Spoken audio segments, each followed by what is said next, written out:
I think not necessarily genre, but content. They say write what you know, write what you love.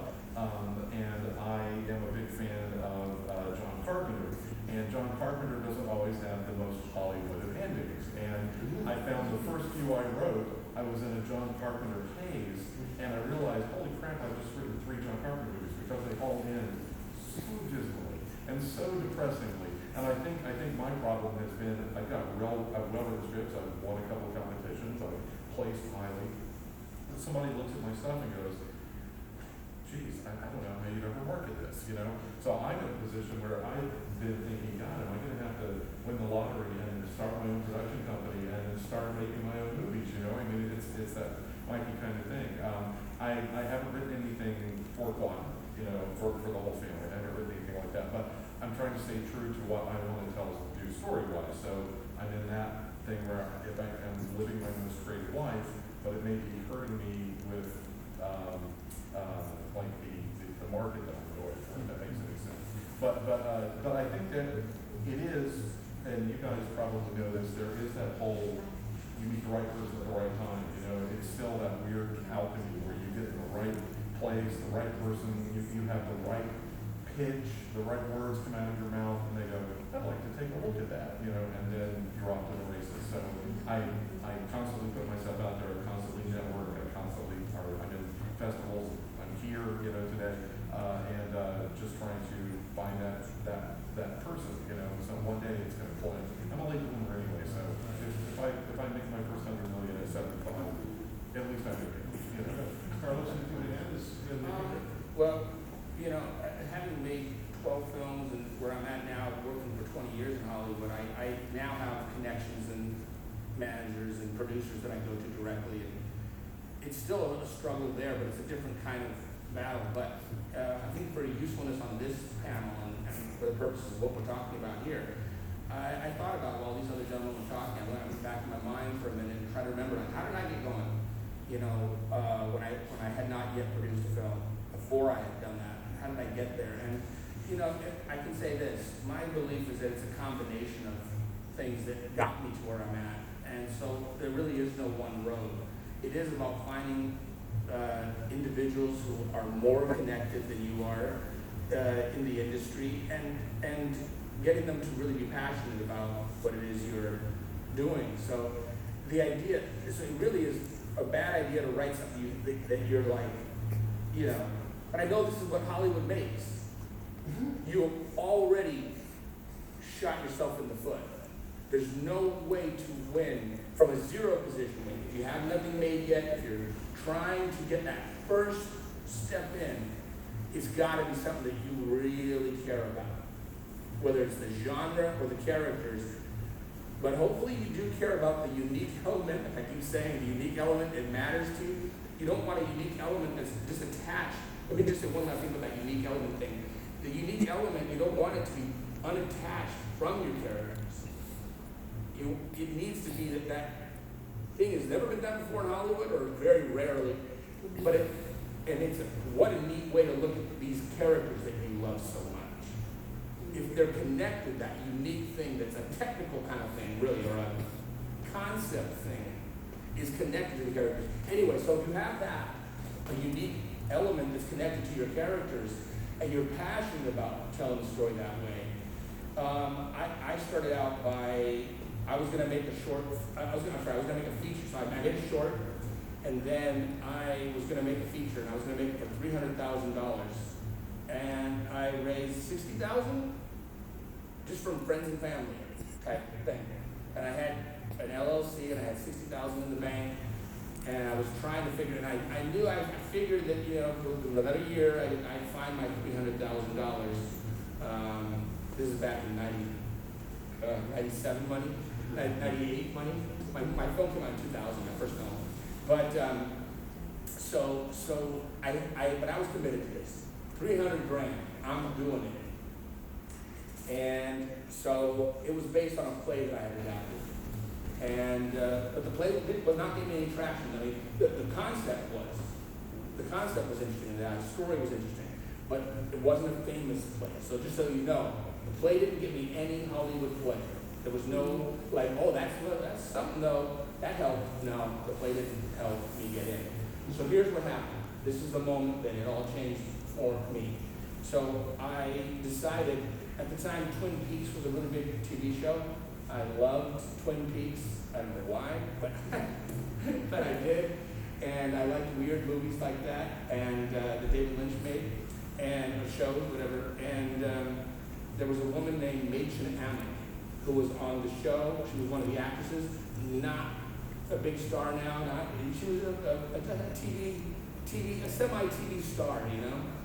And I just went to, I found out who her manager was, I mean, the way anyone would. And I just walked into that office and just made an offer on her. With only 60 grand in the bank, I made a 40,000, which is ridiculous sum of money, of your $300,000 budget to offer someone. I offered $40,000, stupid move, idiotic, complete moron move, right? So I went to a manager and I offered $40,000, and he just looked at me like, what the hell are you doing? Who are you? What's going on? What's wrong with you? How are you going to make your movie if you're going to give her that much? What is your point? And he said, let me just read the script. So then, long story short, he read the script, fell in love with it, thought it'd be great for her, his actress, and he wanted to represent the film and become my manager. And he did. And in the end, his actress didn't even end up in the movie. It was Alicia Witt, and Brooke Langton ended up being in it. It's playing Mona Lisa that Disney ended up picking up, and it ended up being a $3 million film. They kicked me off as director. Right? They booted, so I was just a screenwriter and the producer of the film in the end, and it became and that's how my career got started. So I always think about that because I like people to remember that is, you've not read that ever in a book. No one's ever told you, here's how you break in. Raise $60,000. I had to give that money back to my friends and family. But raise $60,000 on a $300,000 contract, put that in the bank, then go find a random average TV star, offer her $40,000 of your money to be in the movie, and cross your fingers. It's not a formula, but I think what the truth is, it's not the first time I tried things like that. And I think the lesson to take away from it is initiative. If that manager had said, screw off, which many people have told me over the years, we can talk about growing a thick skin, that's important, but we'll talk about that later, or some other time. But my point is, I think what I did that I'm proud of and that I remember, what I recall that other people weren't, was I was going to make that $300,000 film no matter what, and that manager knew that. He saw in my eyes that regardless, even with only 60 grand in the bank, he knew I was going to make this little, small, $300,000 female-centric film, no matter what. Talking about being connected with somebody who's done it before, who's been established or whatever, there was a very interesting story from a gentleman who was a competent producer. And he'd either made something before or whatever, but he went to Netflix. The bottom line of the story was he went to Netflix, and there are people at Netflix, at least, I know they've been having so many troubles recently, but they had gobs of money for original programming or whatever. So he was a competent producer, had a good script. He went over and talked to them and the like, and they said, well, we really like this, but we don't know you, and all of this. We're wondering if we could bring in this other producer, and you guys could sort of co-produce because they trusted this other guy. And he says, well, okay. So they kind of came on, and the other producer was almost just sort of like a figurehead to give him legitimacy.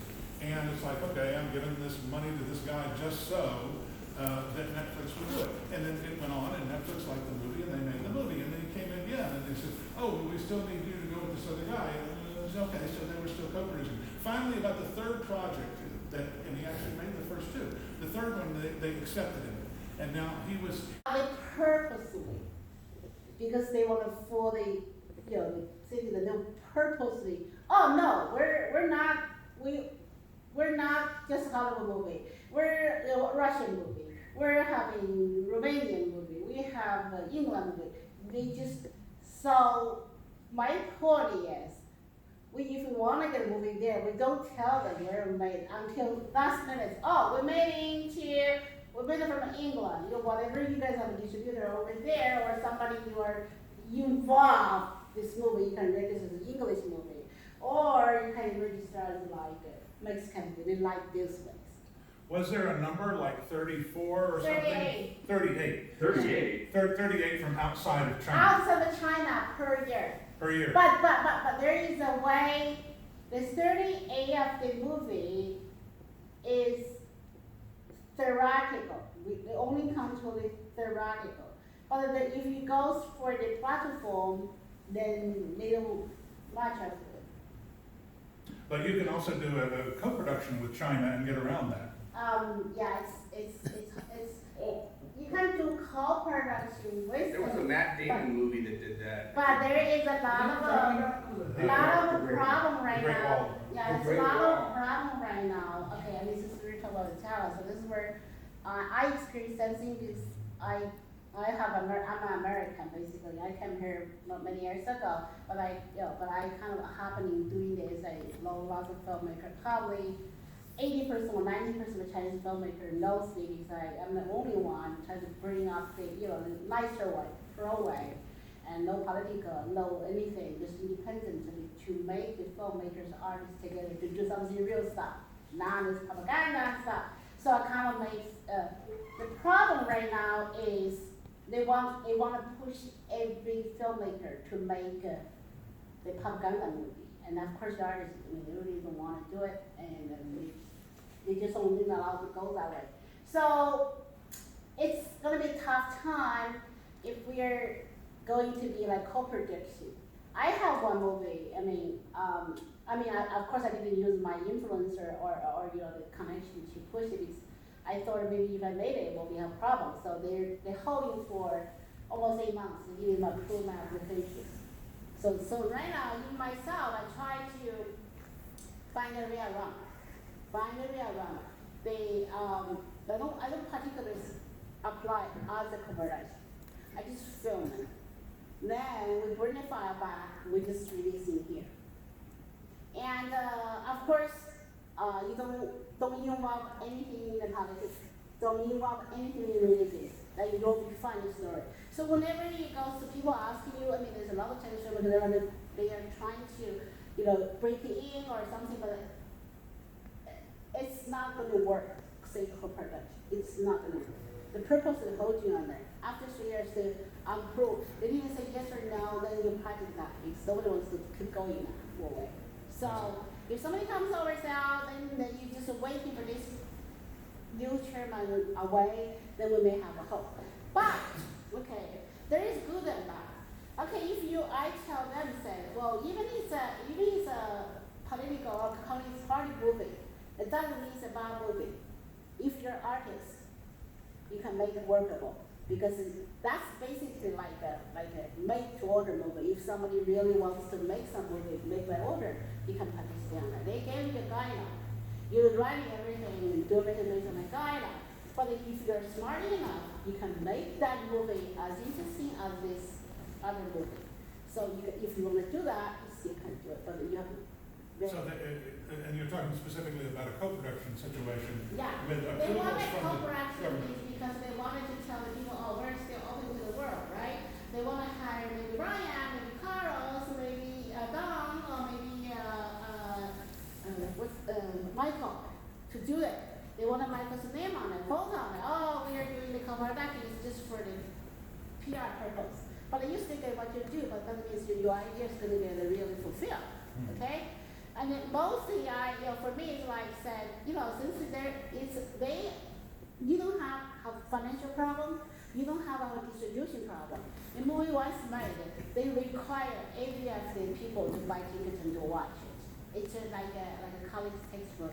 The professor, the professor asks you, say, okay, I'm sorry, I haven't finished the movie. It's kind of like textbook.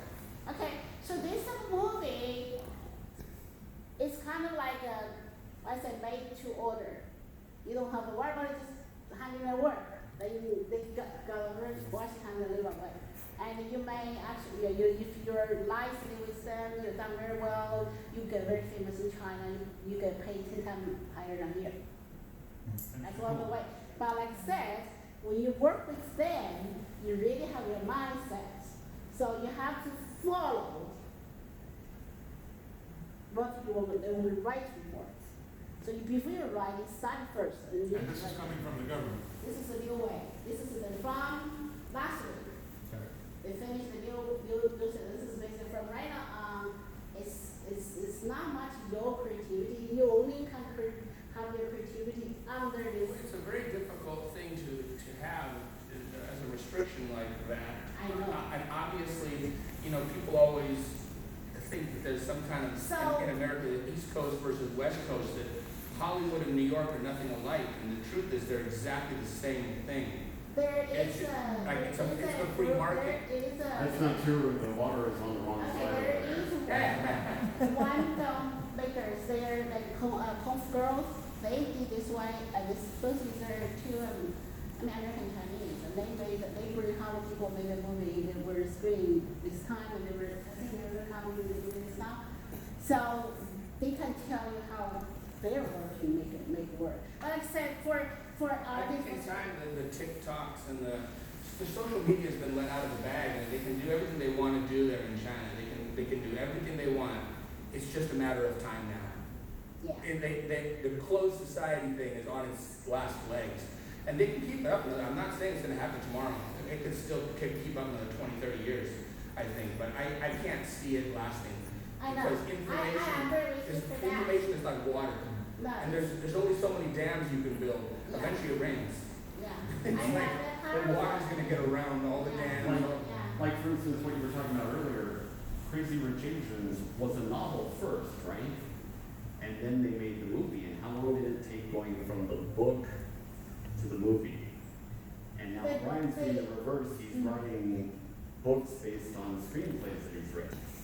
Which was gonna be my question later, but we might as well bring up this now. How long Where is, before how long did it take you to go from having a screenplay first to the novel that you wrote to getting it out? How long did that The process? screenplay was written in, I think, 2019.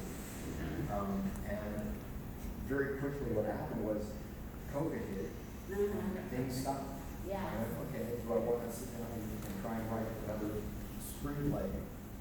And which I probably should have done.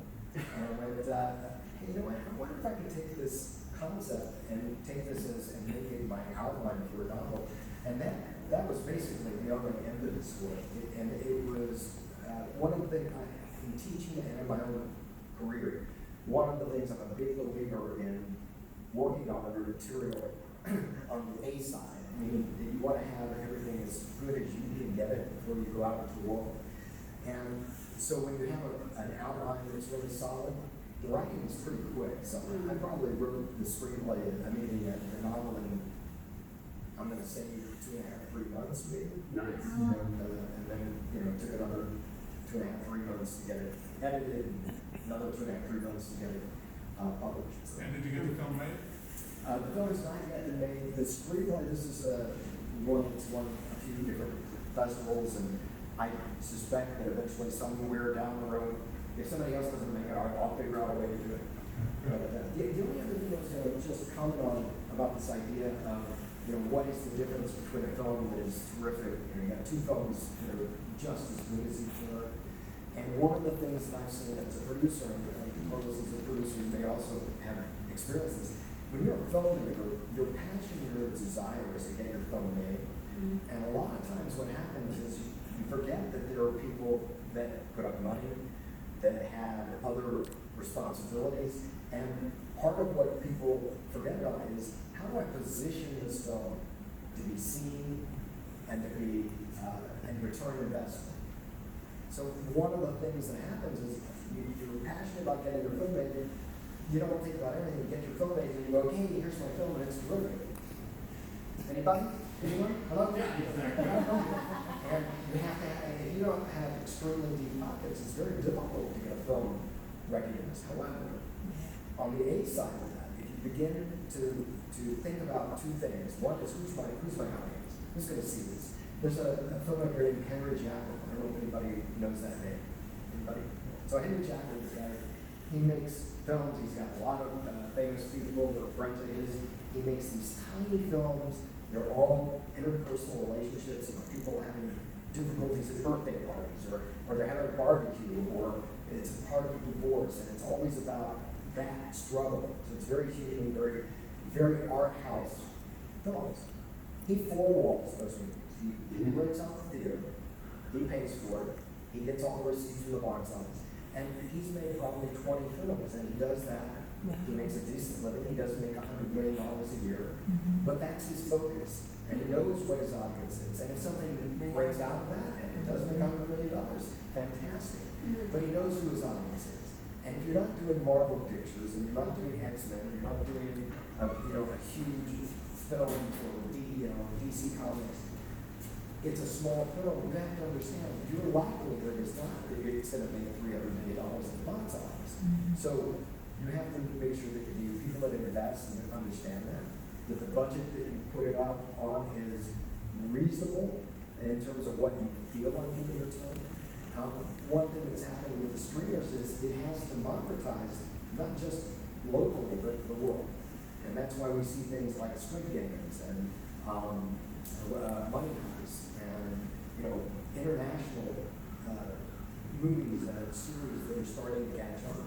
But that's lightning in a bottle. You can't count on that. So you want to have, this is my film, I know who my audience is, I know how much it's going to cost me, and I'm going to do everything I can to bring money back to my business. I think what both these guys are also saying is that he's talking about it from the angle of genre, and he's talking about it from the angle of know who your audience is. But they're basically saying the same thing, which is another way to look at it is, again, unless you're one of those rare lottery ticket situations, which is not worth thinking about, making a Marvel movie, whatever. You're not writing for the general population. In fact, the narrator, this is one of the hardest things for filmmakers to try to understand. I was using the Jaguar films as an example, and those films are made for a very specific group. It's like the Woody Allen crowd. It's like this Upper East Side New York kind of educated white folks with existential problems. It's a very, and you say, who the hell wants to watch? I don't want to, yeah, but that crowd is going to watch it. And so the narrower you can get in a way, the better off you are.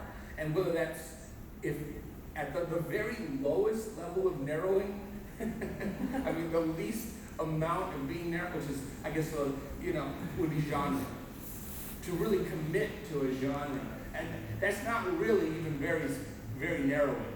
That's the lowest level of bar you should have as far as okay, I'm trying to do Carlos, I'm going to try to narrow my focus on who my audience is. I'm going to try to narrow it down, because what you want to be is their ideal movie to go see. You can't make a movie that everyone wants to go see. That's a myth. And when it happens, and believe me, there are examples. We can always go to like I said, the internet, IMDb, and we can find all the examples that did it. But what you find is statistically, they're 1 in a million. They're not common. So just because, but last year 3 films out of 10,000. I mean, breakout that were made for $400,000 that were made for a broad audience. Those are very rare. The Napoleon Dynamites of the world that come out, and it really is for a broad audience. It's for everyone, and it's made for a micro budget. Those movies are incredibly rare. What's much more financially responsible, and what's much more to the point for genre fans is to be, and then even within genre, again, I'm sure you already know where I'm going with this.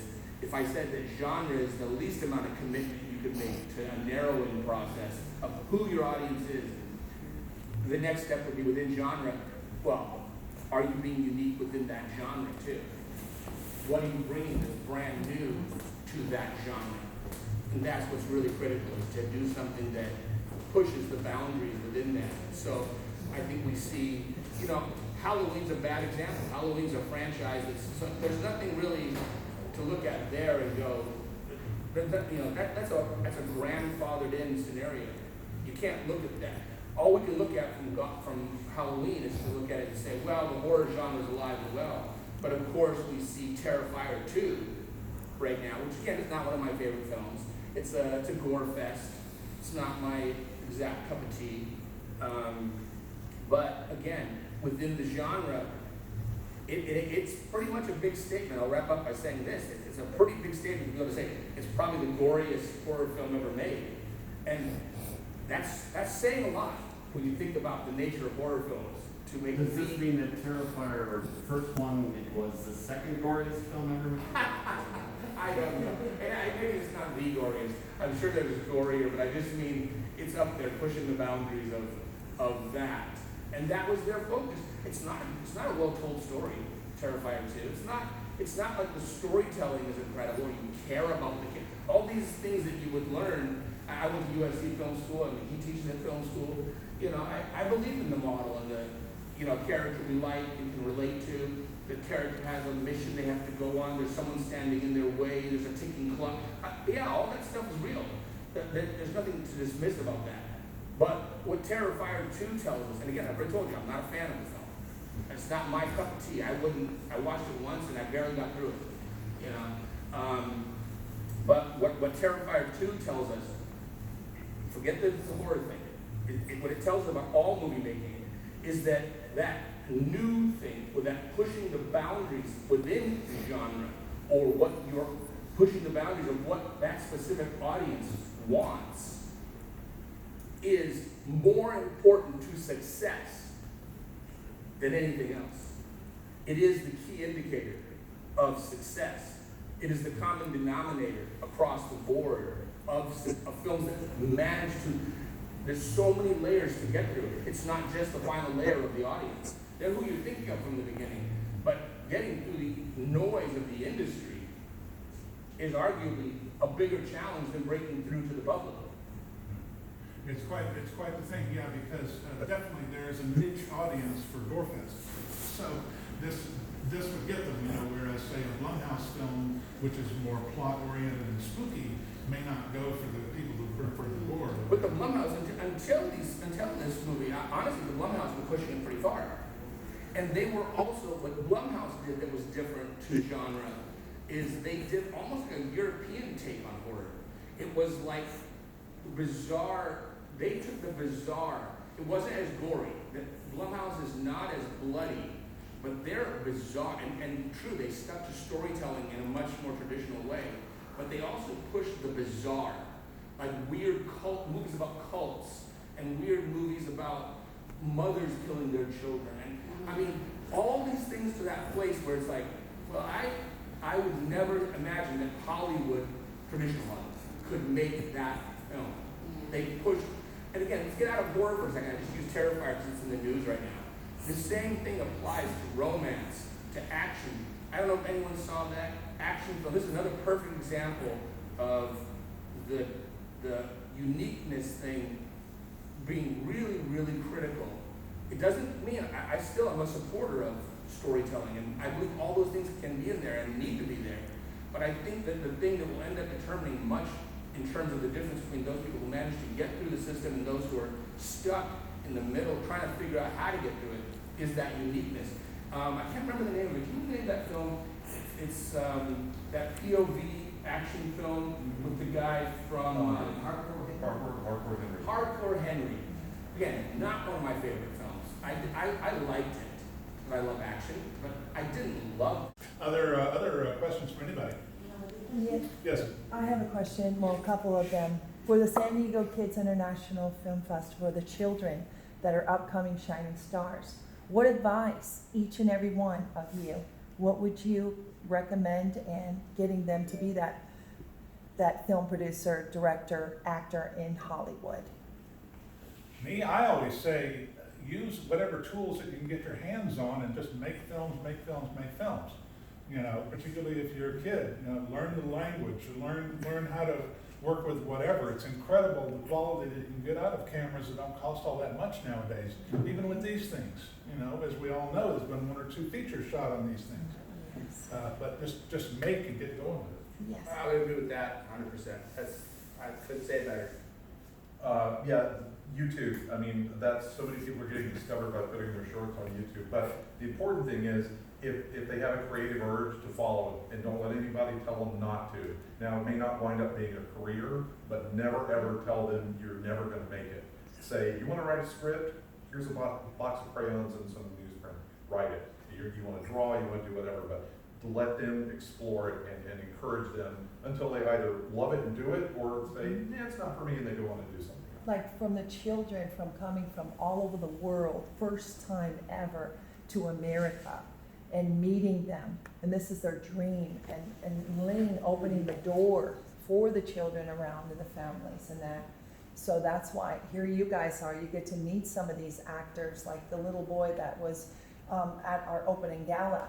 And he was with Meryl Streep. He was with many stars. And he's like, I want to meet some film producers. Well, Sunday he's coming, and here you guys are. Hope you're coming on Sunday. And then we have the 60-year-old shining star. She made 3 short films. What was her name, Ling?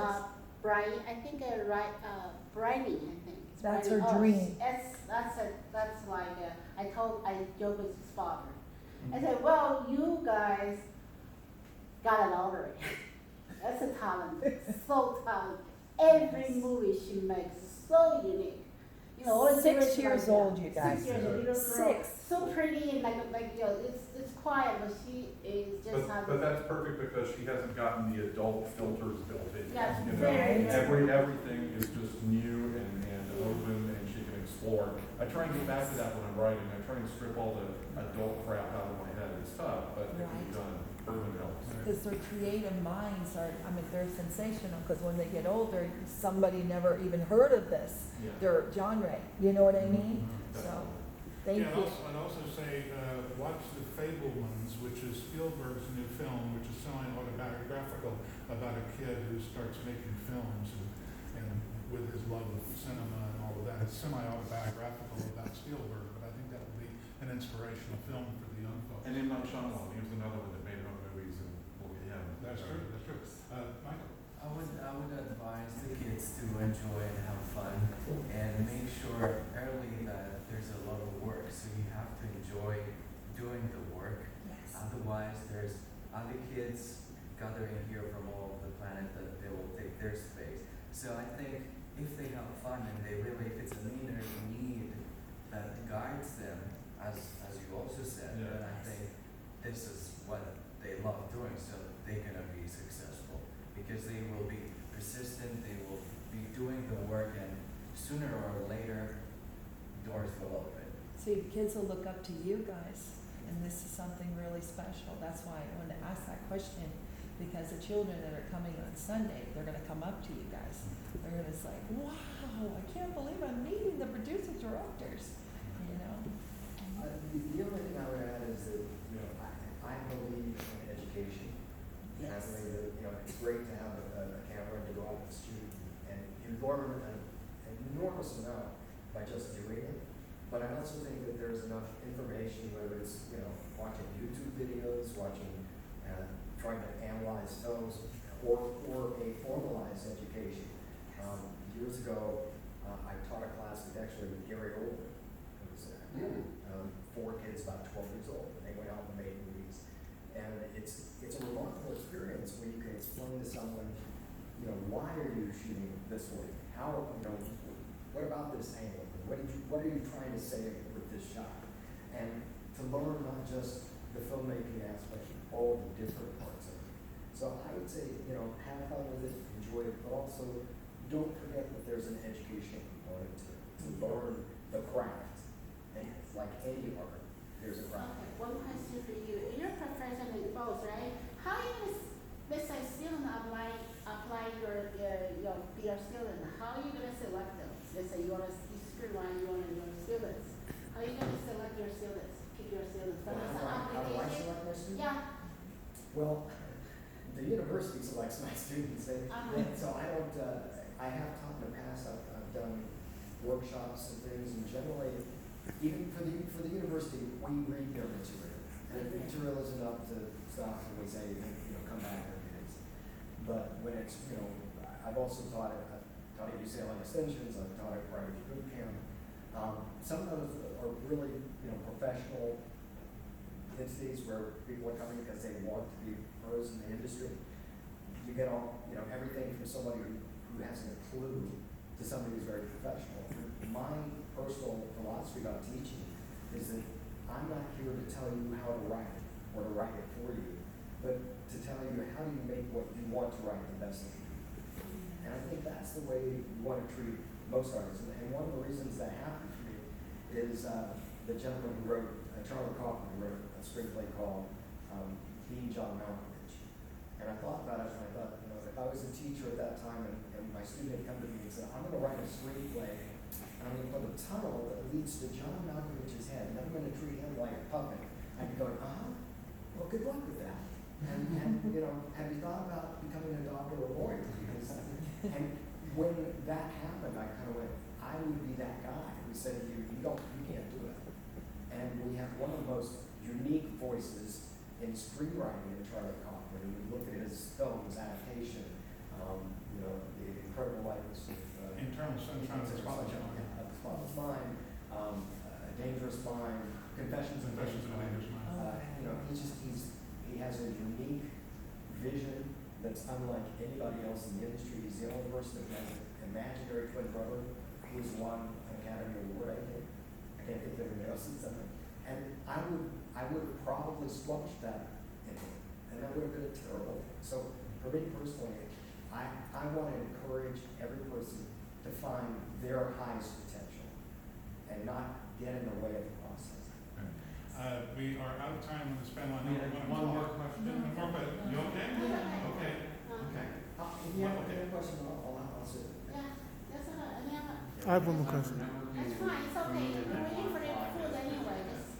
Okay, We're waiting for the food. We can say. waiting for the food anyway. You want to take a question? Yeah. Okay. I have one more One question. more question here.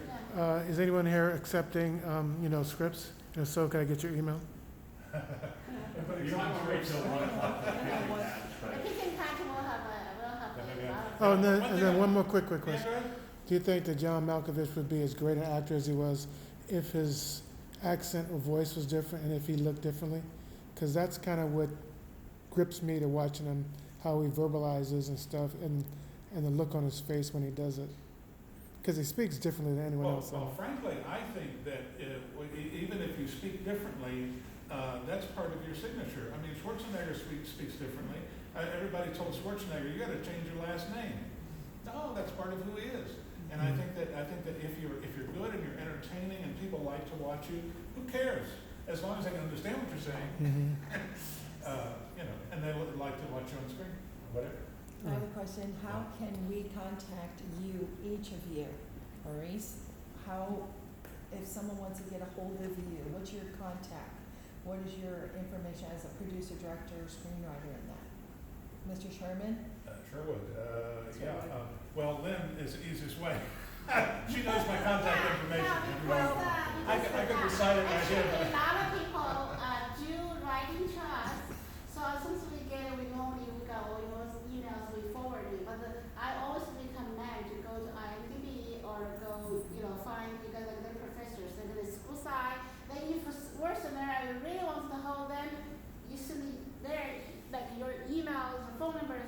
I forward to them. They will contact you. So that's why I put everyone's name and the headshots and bios on our website. It will be there forever because we own our own sites and everything. It's not going to be other people's free site disappear one day. No, it's our own site, so we'll be there forever. So they always, when you Google your name, they will find you who you are, and they will find us, and we will kind of pass around. I did a lot of that. You can share my email with anybody. Yeah, I will. Or your website, who you are, like, do you they have can find any? me. Yeah, Like I'm easy. I'm movies. Sherwood1138 at Gmail. Yeah, so they can. Like, do you have a That's website? part of the Lynn has my email. Yeah, I have their emails when I invite them, I need them to, why I need you guys in their headshots and bio, because at the same time, I get their email and I can put them in a file. So whenever somebody looking for you, I know where to be shooting you, or a lot of them I put them on the web. That's why I have 12 Facebook accounts, sorry, on different, this is different project and different people. realize the one that you can't be friends anymore. And everybody's go, I can't be a follower if I want to be your friend. Then I keep creating. And then I got 2 accounts hacked. Years of not opening. It's full. Every time I come back, it's 5,000. It's like full. And then I opened another one. And this is, why you're keeping opening? I said, because like they want me. And then it's kind of like sometimes when one of them come hack, now I have to make another one. So it's kind of like because when I see this person's face, I remember immediately. If I guess your name, I mean, a lot of time I don't remember because it's for me it's like we have normally we have like 40 countries people's phone here, and they're up here normally 26, sometimes 30 countries of people here, and I can't remember their name. So, but I do have a good memory for the face. So I got it. Oh yeah, I know this guy. I can go to my website, find that person. Oh, that's Carlos. Okay, Carlos, this is yours. So I can do that. So it's kind of the same way, memorized for me and for you and for everybody else. So I always put something on our website. And each year's panel, jury, everybody on it, it's always there. Each year, when we finish, we have dedicated kind of a set of for everyone. So whatever you're done, you can Google, you can find you. So that's why, so for our festival, whatever you're done, you're done. You are there. You're there forever. You're in our hallway. So it's kind of people can find you. I did a foreign in Comedy, a lot of people do looking for you. Actually, it's a lot. And then we have lots of script here and showcase, and they got to make it fun. And they come back. A lot of times they don't tell me, sometimes they tell me. And even if people tell me, I already got at least 10 movie made from our festival. Script and get the money, and maybe first time you didn't get it, but maybe other times it just always come back. You talk to people, and you get the money, you get it. Some people have the money, they're looking for someone like, oh, I want a story. I want to get I want to do the script and the writing for it. Not everybody can write. You guys are pro in write, but they have a story. If they don't write it right, nobody wants to listen. So they come here. So I have this story. That's why it's called. I call like custom made. So I have this story. Then I have. I can give you say 100,000 or 200,000. Can you please write it and make a movie for me? Then I always say that okay, if you're making $500,000, it was 10 people want to do it. If you only have 300, quarter million, they are maybe 10 people want to do it. If you're less than that, less. So if you're have $250,000, then I think you're going to make it a movie because a lot of people will take. If you squeeze it, tightly, you can make a decent movie with that money. So that's where a lot of people I try to give them and say, well, not everybody go to study, be a screenwriter, and write your own story. There is a taste of a pro. You have to learn to use their experience to make your project success. So you can just say, okay, you get your money, I got $250,000, I have a story told, I want to be a lot of people to listen or even make a movie, can make something out of it. Okay, then you get your script, I can give you, they say, well, have funding, I said, this is your, who's screenwriters, those are you guys contact them, you pick from them. I don't want to involve, but I know they're in my festival, they're decent people, I did a lot of talking to the people. So at least you go there, you feel safe.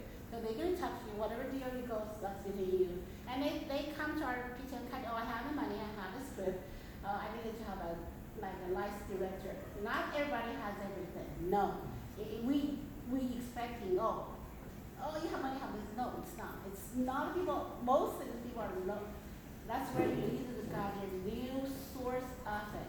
And I noticed in Hollywood or other places and people play games and they don't want to even talk to me, and that's fine. So we have tens of people, Hollywood people, so willing to work with. We have tens of people have the story. It really wants to be written and it's really good. So they will come to me and say, well, you go talk to this screenwriter, you go talk to this director, and you go this one, you're good at that, you talk to them.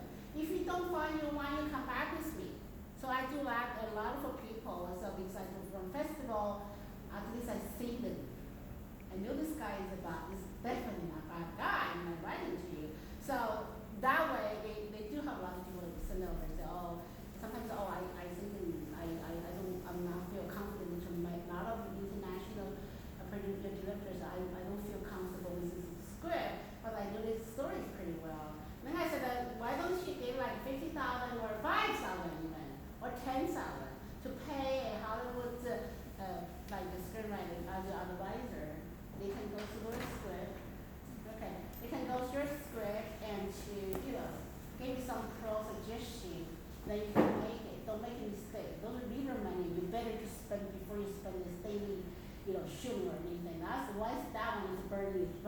So that's why a lot of times people, talk to me, I tell them that. You need to, now if you wanted to buy a fruit, buy a tree, you buy an apple, you don't need to really to plant a tree until they grow fruit to eat. You get people, farmers market, buy the fruit, which there's tons of them, whatever you like. Why don't you do that? They say, oh, okay. So they are those, a lot of things, even like say, well, some people like, the question is, I think you guys may be thinking about like how, I don't know if the screenwriters can collaborate together. People say no. A lot of people say no. We're going to fight. Yeah. Right. One person's vision is the best to start with, and then you can. Maybe you have a first outline, then you have people to finalize it, to push up. Right. Because Right. there is, maybe Hollywood has it's already trained everybody like like an industry line, Right. one and another. Right. But a lot of places, it's not Hollywood. They're really like a handmade area. It just wants that, okay, I have this, but I cannot afford to do all this stuff.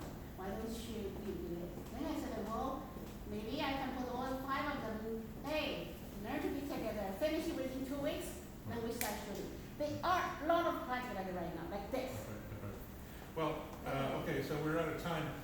We will have the pitch and catch session for those of you screenwriters, and when we say pitching session, we're going to have a number of them, and it's scheduled for 1 o'clock, but we're going to be Yeah, late. let's going to our group take picture first. Let me go over here. Then we'll take a break, but I'm going to have our okay, Thank you very much, gentlemen. Thank you. Stay tuned for more. Shining.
Very good.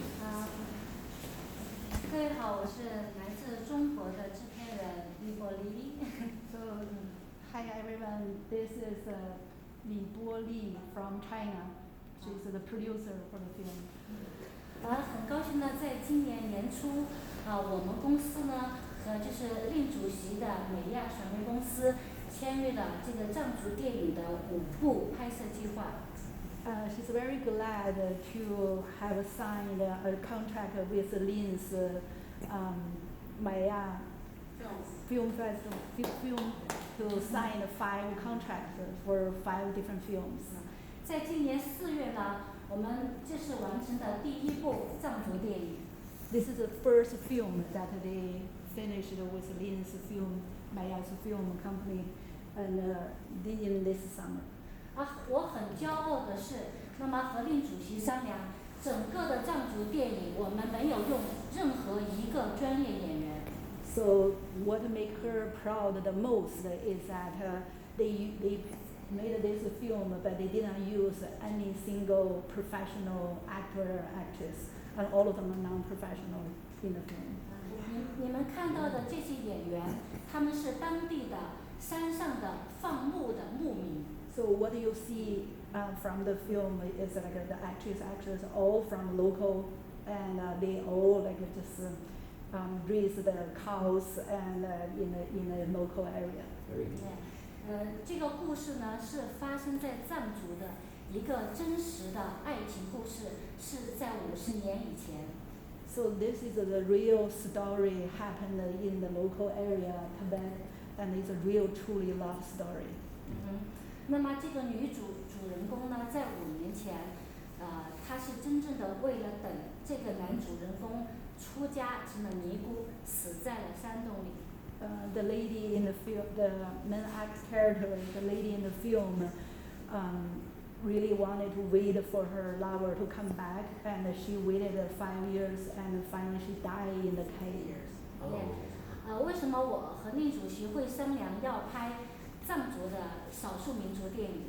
The reason I work with Ling is for this film is 因为在这个藏族题材电影里面，我们全部所有的演员、场景，那都是原生态。So those because they want to utilize all the original people and the regular people from the local area. 我们整个的拍摄的画面场景没有经过任何的加工。So all of the film they shot in that area, they did not really do any post production. It is totally from the original. Thank you. 原汁原味，演员、音乐、布景、歌曲、服装都来自他们的本民族。So all of the original songs, people, and all of the outfit, and all of the area, everything from their original areas in the local. 在美国呢，有中国的很多的电影在这里播放上映。So you mean it is okay? So the film already started to be played in the U.S. 但是藏族的电影，那么我们会在近期做一个在好莱坞做一个首映。So they plan to have the initial screening in Hollywood.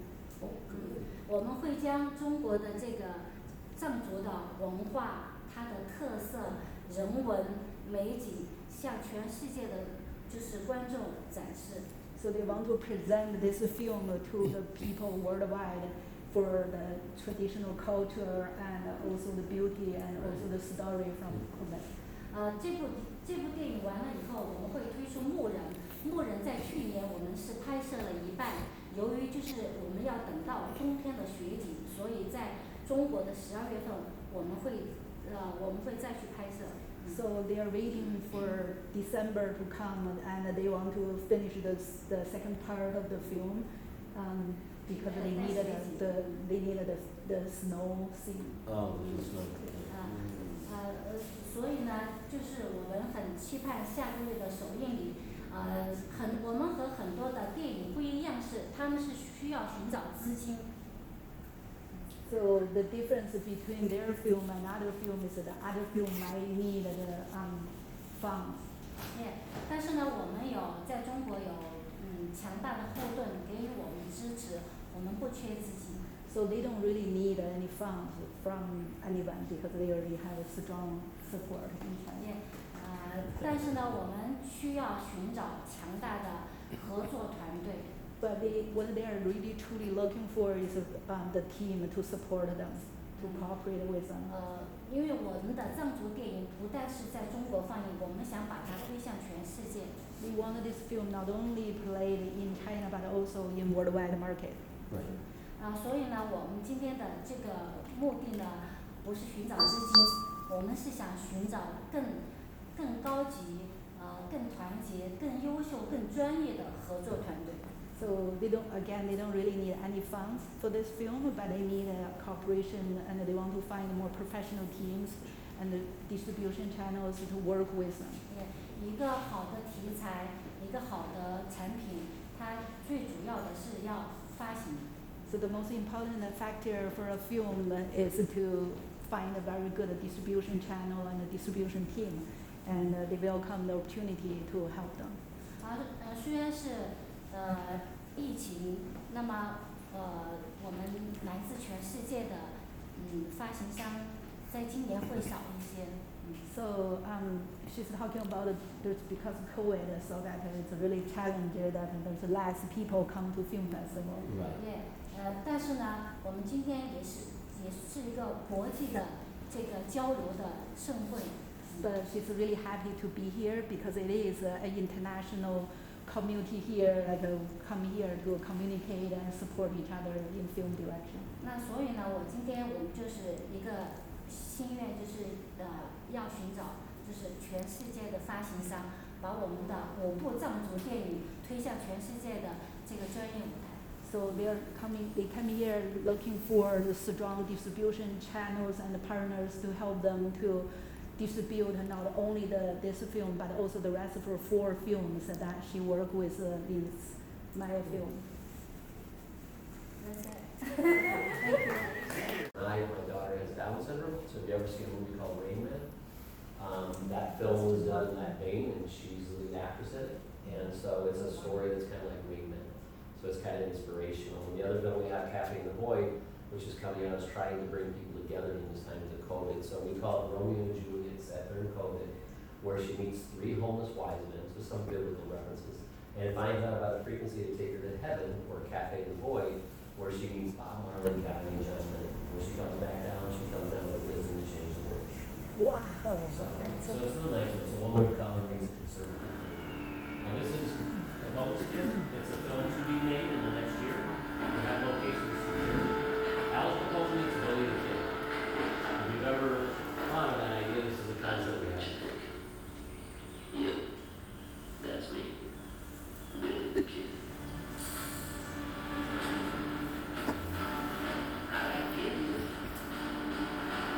That's a long story. It all started with love, lost love. You have a daughter. She's been told. Promise me you'll bring her back. And then, I promise.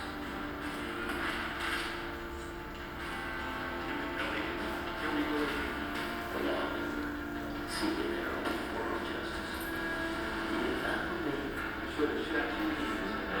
Maybe you should have. You know, back then you might not be. It was too different times. That was nice. That was simple. How was it? I'm the fastest drawing. Is that your grandpa? Well, some bitch. Language. It ain't bragging, but it's true. Take one more step and I'll shoot you right between the eyes. The Chicago Mafia drove out west to go after my family. Don't care. Mine. Breaking the law here, Dwayne. No justice. Against us. It was the old west versus the big city. Model T versus the Mustang. Over there.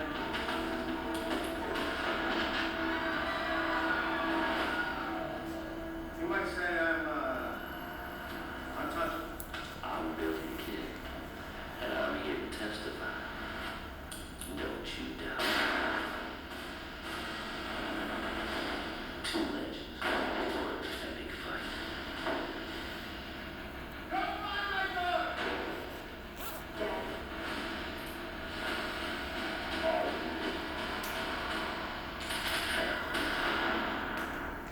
Now that's a concept trailer for the film called Capone's Kid, and then this is briefly, the pitch will be here at AFM. It goes through the details of the basically the investment of the locations are already secured, the actors are looking for, and so forth. So I'm going to pull this up quickly and give you an idea. And so you get an idea of the storyline. How many people know Billy the Kid? How many people know Al Capone? Well, see, a lot of people didn't believe it. They could have met because there's a rumor that Billy the Kid didn't die like a young gun. So imagine a 60-year-old Billy the Kid has to meet up with Al Capone in his 20s. And that's pretty much the premise of the film. Now, let's get this really quickly, and I'm going to go through this with you. This is Capone's kid, because it's Al Capone and Billy the Kid's daughter. Okay? And so that's the title of the story, and it's a mixing of these two different genres. We have film noir, and first I'll describe it. It's an action western film, and it's really also film noir. It's the crossing of two different types of legends from two different times, two outlaws. It'll be shot in English, facilitate international distribution with several characters speaking native languages, such as Atoy, who is Chinese, she was in 1920, she's about 80 years old, Spanish, Apache, and Italian, of course. It's going to be shot both Los Angeles, Iowa, and Arizona. Now, we're going to go over the locations we've secured in a moment. Here is the log line. An aging Billy the Kid comes out of hiding after 30 years to rescue a daughter he never knew he had from the clutches of Al Capone. It's outlaws versus the Chicago mob, and it all culminates in one epic face-off between two legends. The 1920s New Mexico force, out of 30-year sabbatical, Billy the Kid came out and he found out he had a daughter up in Chicago. I'm not going to go through the whole details of it. He basically, with the help of some of his outlaw friends and lawmen, needs to go out there to rescue him because he can't do it alone. And he's got to face off the entire Italian mob. So it's a very epic story. But we want to portray the characters in it, both Billy the Kid and Al Capone, not as good and bad, but more as a overall character. Like there's aspects of Capone a lot of people don't know about. There's aspects of Billy the Kid they don't know about. Such as that Al Capone used to play a banjo and played in a band in Alcatraz.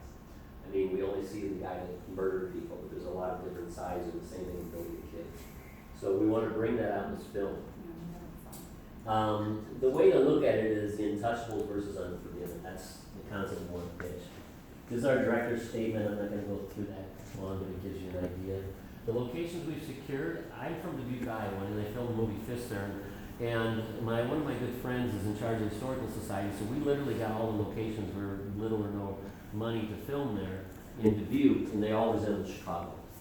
So fortunately, I may have access to that for filming almost 1/3 to 1/2 the film. And then the other place we have, that's White Horse Ranch, is really not that one. We have a place called Mescal Ranch. Somebody has the wrong one up there. Mescal Ranch is where they filmed The Quick and the Dead, Tombstone. How many people remember the movie Tombstone? Okay, and Outlaw Josie Wales. So I went there personally, visited 3 times now. We've set up a deal with them, so we're going to be able to film in Mescal Ranch also, so the other half of the film in the west. So between Mescal Ranch and Dubuque, we have these great locations where major films have been done. Dubuque Fist was filmed with Sylvester Stallone, and they still have a lot of the architecture still left out there. Some of the characters we're looking at for Al Capone, these are 2 people that played Al Capone before, Mel Gibson's son, of course. As far as for the other roles, we have the Apache Kid, Lieutenant Phillips, so these other 2 gentlemen you may have seen in films before. And then for Atoy, we're really looking, we have Lucy Liu, Michelle, and Julian Nixon. We'll see which one of those come through. And then we're looking at Danny Trio for Julia Espinoza, and we'd love to get Queen Latifah for Stagecoach Mary. This is a little thing on the personnel. I'm not going to go through that. Some of the people we have in post, which a lot of times I need to emphasize to people, because when you're doing, in my case, I do low budget films, because the funding, I don't have to wait. I can do it on my own with the help of friends and family, people I can get funding from, or raising funds. So therefore, my emphasis is on the post-production. A lot of people spend most of their money on production. I spend 2/3 of the whole budget on post. So this gentleman right here, Paul, he's been working with Sugar Studios for years. He's done a recent film for Mel Gibson, Forces of Nature. He's worked with, God, I'm not on top of my head, Wesley Snipes movie. He's doing several other films for the guy Ben Shapiro. You may know him as a conservative. He's put a couple movies out. He's doing their films, and John, I think it's Schneider, the one that came out recently. Yeah, he's actually did one of his movies recently. So he's on board to do the edit. This person I want to get, Amy Doherty's been won at Sundance for music composition. She's also on board to do the next film we're going to do with this. And then we have for I can get this up. There you go. Michael Arteta worked with Al Pacino. He's won 2 Emmys. He does our sound mix. And then Peter Polikoff is the gentleman who's worked for color for films like Batman vs Superman. He's done Mad Max. He's done Planet of the Apes. And all these people I'm able to secure for a very much lower price than they usually do because we work favors for each other. So therefore the quality doesn't have to be hindered. I mean, you saw the trailer we did. Can't see it quite as well as I'd like to show it here, but the people hired for that, some of you guys know Guy Ritchie, right? The director? Well, the guy who did that trailer, did one of his trailers, did that trailer for us for Capone's Kids. And we went to at least several, we actually went to Chicago, we actually went to Arizona, we filmed bits and pieces there, and then some of the other places we filmed right around LA and San Diego. So it's possible to get a lot of quality things. Now, marketing distribution, I can go into that later, but we have several outlets already we're going to be contacting. And I really want to talk more about the comps. One thing I like to do is bring up some comps. What are comparables for films? These are several films that are made in the $1 million budget range or less that can make a Western and a cowboy Western come together. Some of them have just 1 star in them. That's sometimes all you need to be able to sell it in today's market. You can check those over, go into details, but those are all comps within the last 5 years. We're also incorporating YouTube talent because what you're finding now, everybody knows this, in order to get your film off the ground, it's not just having Hollywood talent, but if you have people on YouTube that have a huge following and you can get them in your film, it's going to help a lot. So Derek Waters is someone we're making contact with. He used to have a thing called Drunk History used to do, and we have a role for him in the film. And the other gentleman is Cody Franklin, who did an alternative history channel. And the first one had, I think he had like 12 million viewers at one time, and the gentleman down below had 6 million viewers. So that's a lot of eyeballs to bring to the film and get them in a role, and they're not known Hollywood, but they love to act in the films. So that's an avenue we're pursuing. And then of course sponsorship. I have a gentleman I'm talking to who's going to help us to get the sponsors. We want Ford because of Ford Motor Cars. We want to have Jack Daniels. I have a gentleman work for Jack Daniels. I'm talking to him about seeing if we can get them to sponsor Colt 45 for the Jones. So that's going to be another way of funding. And we want also every film we make at the studio we just started called There's No Box Studios. We want to donate a portion to a charity to help out. So no matter what happens with the film, we want to do something with conservation of the West and conservation of Mustangs. So it's a win-win for everyone. That's the goal. And that's the contact information. Randy couldn't make it today. He'd be talking with me, but we've done a lot of films together, and I think that you'll see the quality like they're pretty well done, and you can check out some of them later. And thank you. And then we're going to get started with the next one. Okay.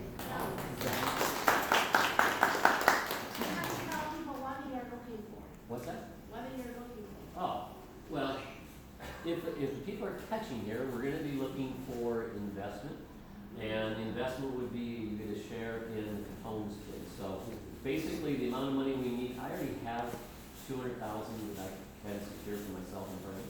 So that's enough to get started, but we'd like to get about $800,000 more. It seems like a low budget, $1 million, but not really, because we've done films for much less than that since I have access to both these locations that are let us film it for a very low price.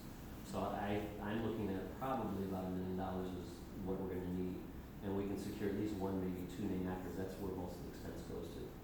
And so basically we're looking for investors who are going to be able to fund that other $800,000. If not, we'll film it with the money that we have. Oh. So one way or another way, Jack Do you knows have this will any be. distribution deal talking? We have several distributors who worked in the past. We're going to talk to them again. And that's why we're going to AFM right now. This is one of the films we're presenting at AFM. I contacted several.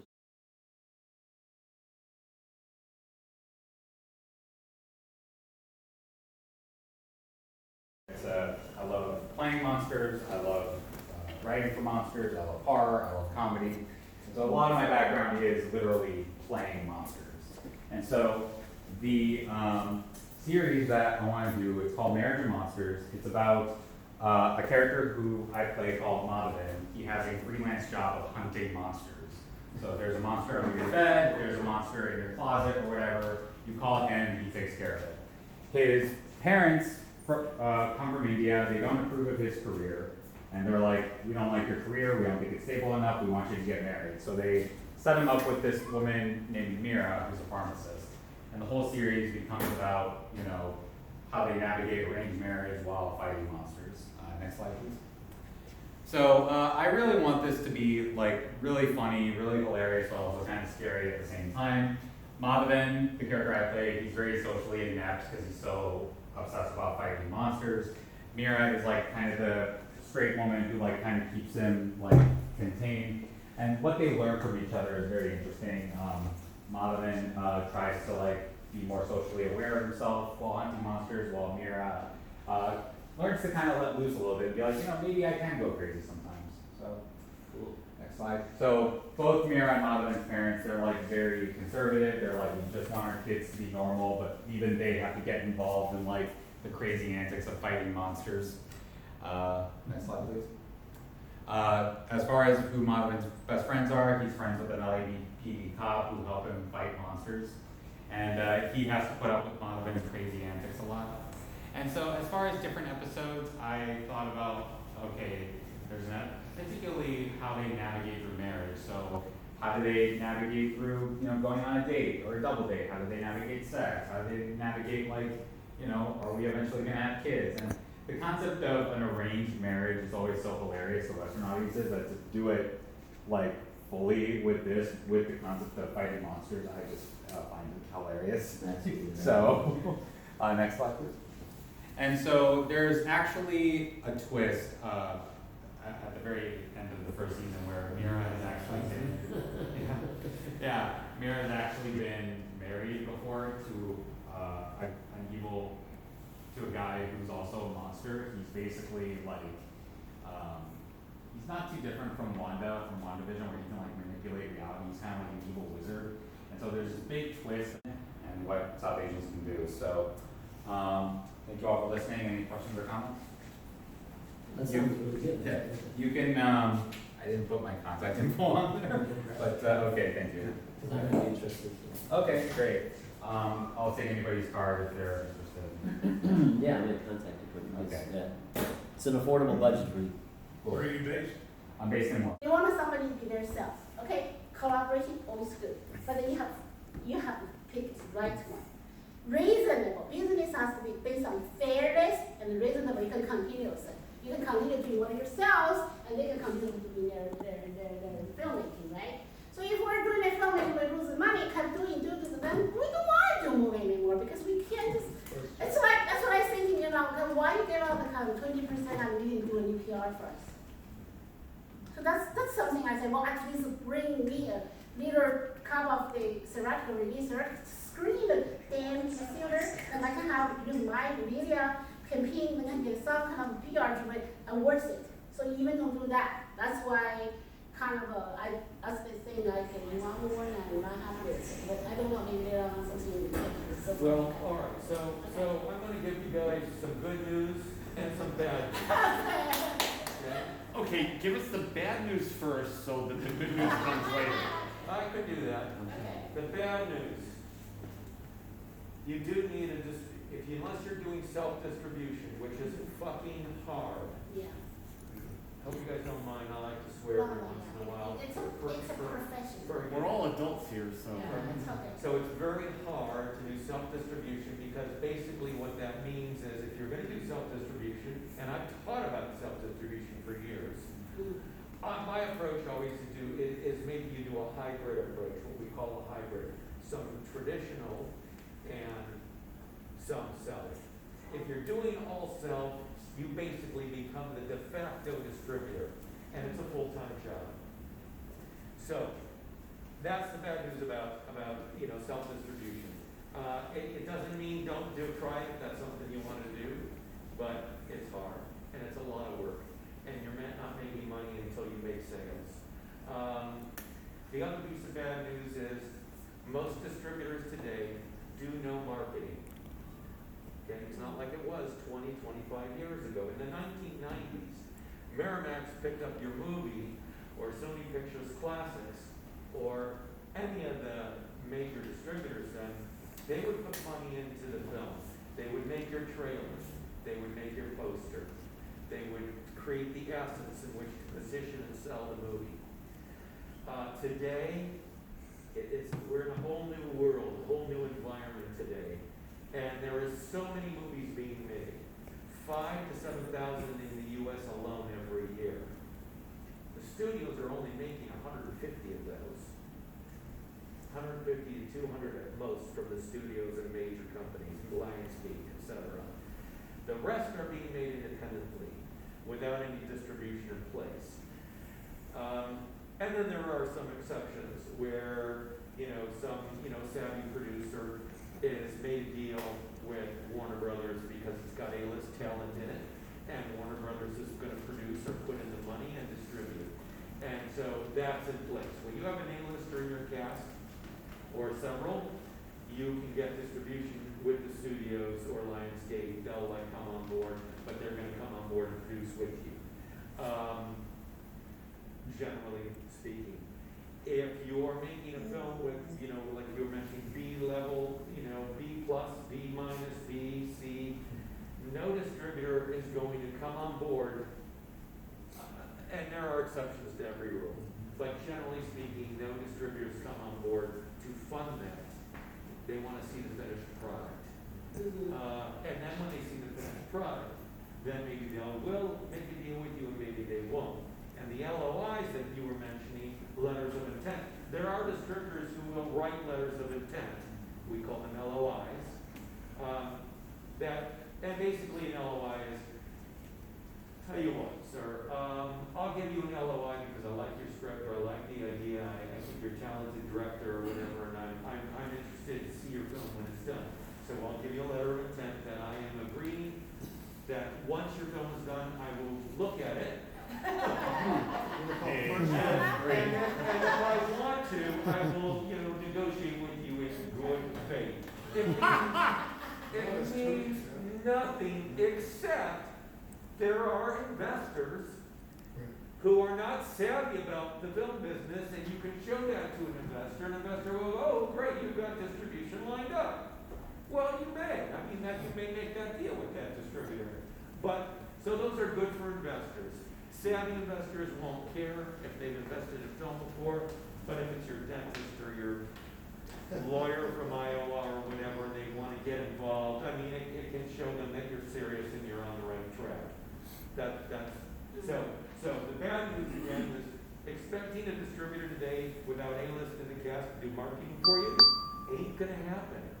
I don't care if we're talking about gravitas or freestyle, because they all say they'll do marketing. Sorry, ain't happening. Hasn't happened with any of the films I've been involved in. Posting on Facebook, on their company page that your movie's been released, that's marketing to them. It's BS, okay? It's ridiculous, okay? So I do tend to counsel when people are making, and I'm sure, how many people in here have made a film? Everybody? Everybody, a feature, how many have made features so far? Not yet. Not yet. Okay, short films for the rest of the Series. series. Okay. Yeah, he did a feature. Okay. You made a feature, okay. You look familiar too. Really? Have we met? Maybe, not gonna lie. Not sure. All right. Chinese don't like.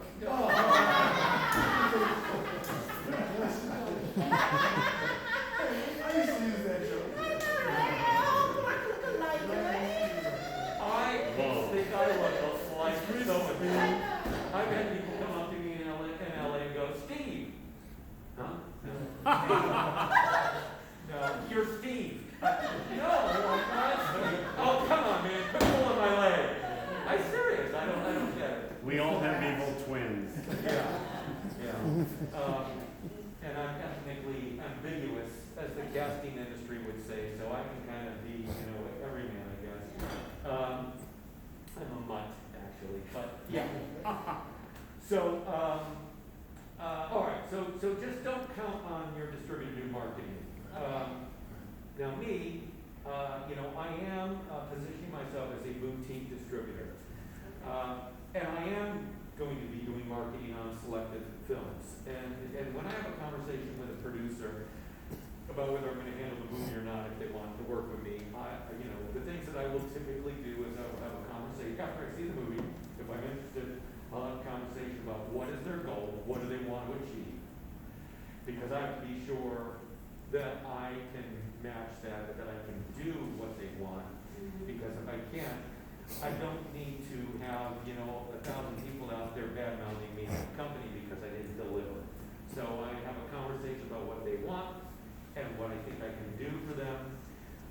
The marketplace today for any indie film, you have cable companies that could selectively buy a film, Stars, HBO. Forget HBO Max, that's probably going bye-bye in this coming year. As we speak, actually. Yeah, they've already killed the whole acquisitions department. Exactly. So, HBO, Star, Showtime. Showtime doesn't pay very much. So those are the three premium cable companies. Then you have the major streamers. You've got Hulu, Netflix, of course, Amazon, Apple.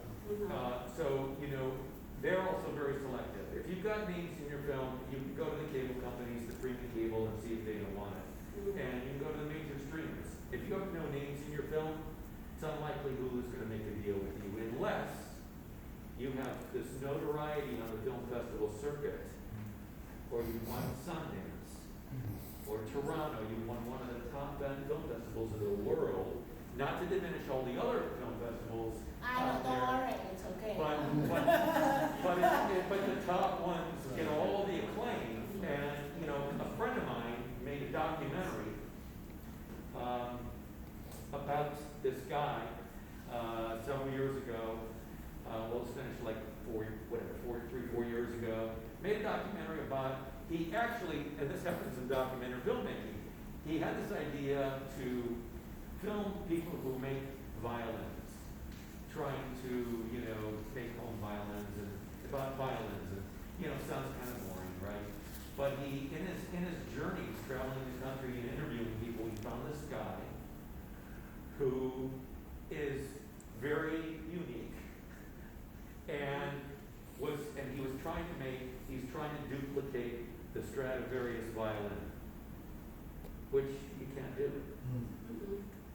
Nobody can do that, but he's fucking done it.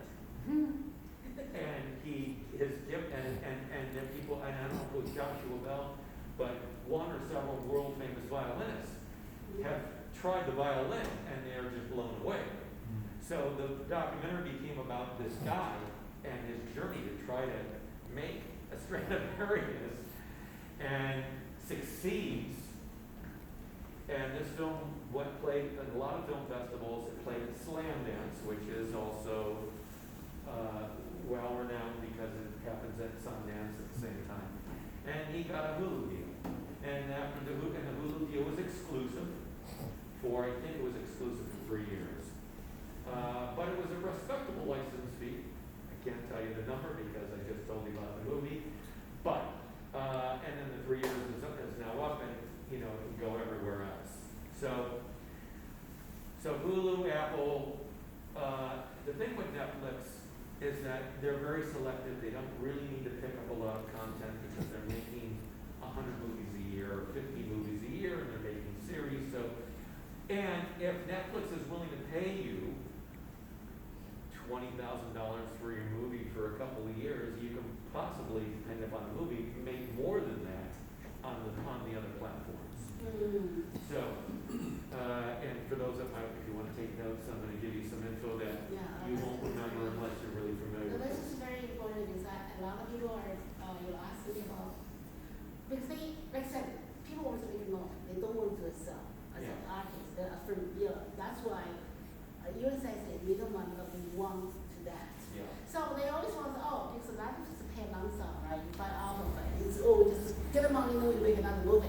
So it's, but I go through with a lot of hurdle and trying to talk to someone.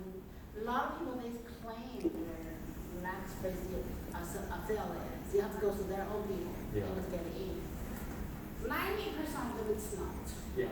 So only maybe 5% of them are, but they're not in the level for can really talk about the deal. So be aware if somebody, and you just say they left the people, it's not. So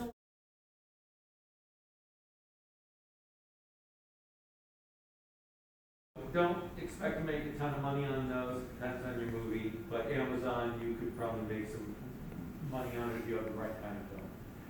Those three, then you also have Voodoo. Voodoo has TVOD as well. There's iTunes, and here's the truth about iTunes. If you've made an indie movie with no names, skip iTunes. Oh, okay. Because iTunes requires filmmaker distributors to go through one of their preferred partners for the encoding and delivery process. And that costs anywhere from $500 to $1,200, depending upon their preferred partners. And if you pay $1,000, I do this sometimes, I pay $1,000 so it can be on iTunes and then it makes no money. And we've lost $1,000. So if you've got names in your film, great. But that's just the way iTunes is. It's been that way for a few years. So I generally skip it. So that's TVOD. And I'm going to say something else about TVOD in a moment. Then you have SVOD. S stands for Subscription Video on Demand. That's your Hulu, your Amazon Prime. Now Amazon's known as Amazon Prime, but I mean Amazon Prime for subscribers, where you watch content for free if you pay your annual membership. Thank you. And Netflix, of course. So those are the three biggies, and Apple TV, Apple Plus. So those are the big SVOD platforms. Now you also have Paramount Plus. You know, you've got Disney Plus? You've got Disney Plus, which doesn't really pick up anything. Not really. So you have some of these other streamers, but the top ones that I just mentioned, the ones that really are going to maybe pick something up if you've got notoriety or names in the film, something special about it. And then there's AVOD. A stands for ad-supported video on demand. That's the commercials. And the top AVOD platforms are Tubi is number 1 for earning money for indie film. Freebie, Amazon Freebie is number 2. Okay, so Amazon has 3 components to their entire service. They've got transactional, they've got subscription, and they have freebie, which you don't have to have a subscription. So the top runners are Tubi, Amazon Freebie, maybe number 3 is the Roku channel. We've got Pluto TV. You can make money on Pluto TV. There's Peacock. Peacock doesn't pick up a ton of indie stuff. Well, they kind of. Zumo. That's XUMO. No, probably won't like a lot of money on Zumo today. Not yet. So those are the predominant AVOD platforms. Voodoo. Voodoo all has both transactional and AVOD. So indie film today, where are you going to land? Where are you going? You know, do you have the kind of film where you can maybe get a license deal with one of the streamers or premium cable companies? Do you have the kind of film that you've got a really big name in it and you could maybe get a theatrical deal? So your launch point would be theatrical, and then you could come to these other what we call windows. So that's your top window is theatrical, but that's out of reach for most, unless you want to do a self theatrical, like you were mentioning, you put it to the theater yourself, or you make a deal with one of the theater chains. I've done all of that, and that's a whole other